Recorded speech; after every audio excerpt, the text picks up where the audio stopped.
అందరికీ praise lord. Welcome to today's program మైనస్ కార్యక్రమానికి మీ అందరికీ ఆహ్వానం.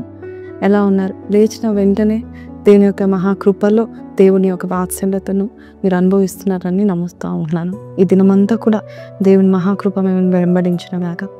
చాలాసార్లు చాలామంది అనుకుంటూ ఉంటారు, ఏంటి సమస్య తీరిపోవట్లేదు, ఎందుకు ఈ శ్రమ తరగట్లేదు, ఎందుకు నా జీవితం కాన్స్టెంట్గా ఏదో ఒక శ్రమలో ఉంటుంది, ఎందుకు ఇంత నలిగిపోతున్నాను అనుకున్నాను. నిజమే, చాలామంది నలిగిపోతూ ఉంటారు. అలాంటి వారికి దేవుడు చక్కటి వాగ్దానము యెషయా గ్రంథము 42వ అధ్యాయము 3వ వచనం నుంచి చేస్తున్నాడు.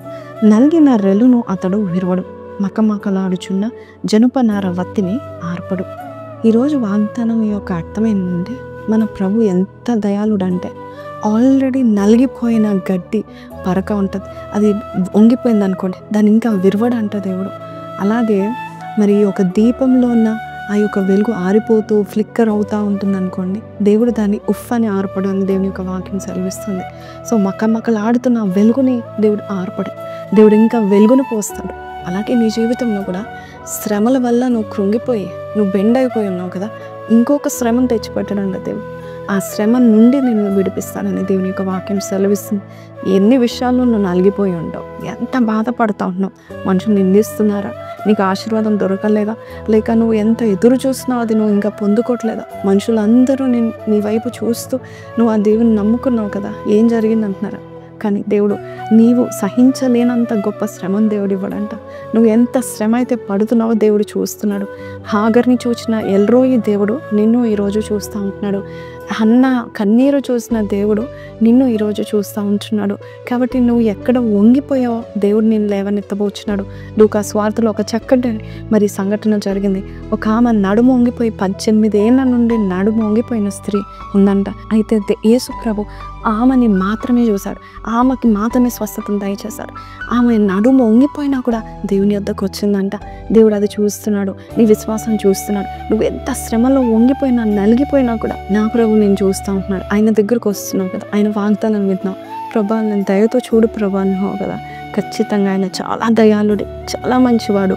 నీ యొక్క శ్రమ నుండి విడిపించడానికి ఇష్టపడుతూ ఉంటున్నాడు. చూడండి, వంగిపోయిన స్త్రీ 18 ఏళ్ళ నుండి వంగిపోయిన ఆ స్త్రీని దేవుడు చక్కగా నిలబెట్టాడు. చక్కగా ఒక్కతే ఇంటికి వెళ్ళిపోయింది. అలాగే నీ జీవితంలో అప్పుల చేత వంగిపోయావా, బరువుల చేత బరువు మోస్తూ కుటుంబ భారము మోస్తూ వంగిపోయావా, జాబులు చేస్తూ ప్రెషర్తో టెన్షన్తో నువ్వు వంగిపోయి నలిగిపోయావా, నా దేవుడు నిన్ను నీ తల ఎత్తబోచున్నాడు. కీర్తన 3:3 ప్రకారం దేవుడు నీ తల ఎత్తి నువ్వు ఎక్కడ వంగిపోయావు, ఎక్కడ నలిగిపోయావు, దేవుడు నిన్ను లేవనెత్తబోచున్నాడు.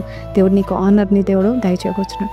ఈ మాటలు నీ కొరకే దేవుడు మాట్లాడుతూ ఉంటున్నాడు. ఇక శ్రమ ఉండదు. ఏ శ్రమ అయితే నేను వంపేసిందో కొత్త శ్రమ రాదు కదా, ఇది కూడా దేవుడు తీసేసి నిన్ను చక్కగా నిలబెట్టడానికి సరైన త్రోవల స్ట్రైట్ పాత్లో నేను నడిపించడానికి ఇష్టపడతా ఉంటున్నాడు. ఇక ధైర్యంగా ఉండు.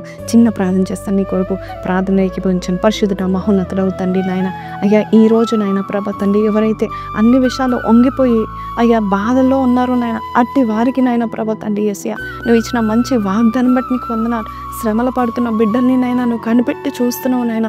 వారి వారి యొక్క మార్నింగ్, వారి యొక్క నాయన మూలుగులు నీకు వినపడ్డాయని వాక్యం సెలవిస్తాను నాయన. నీ బిడ్డలు ఎవరైతే నాయన ఇంకా ఈ శ్రమ చాలు ప్రభా అని ఎవరైతే అంటున్నారు, అలాంటి వారికి నాయన ప్రభా నీవే సహాయములు చేసి త్వరలోనే ఆ శ్రమ నుండి విడిపించి నాయన వారికి నెమ్మది, శాంతి, సమాధానమును దయచేయమని యేసు పరిశుద్ధ నామములో అడిగి వేడుకొంచున్నాము తండ్రి, ఆమెన్. సో ఈరోజు ఈ వాగ్దానం ద్వారా దేవుడు నీతో మాట్లాడినట్లయితే కింద కమెంట్లో, God will never break me, though problems bend me, he will never break me, he will lift me up అని పెట్టండి. May God bless you. Have a blessed day. Praise lord.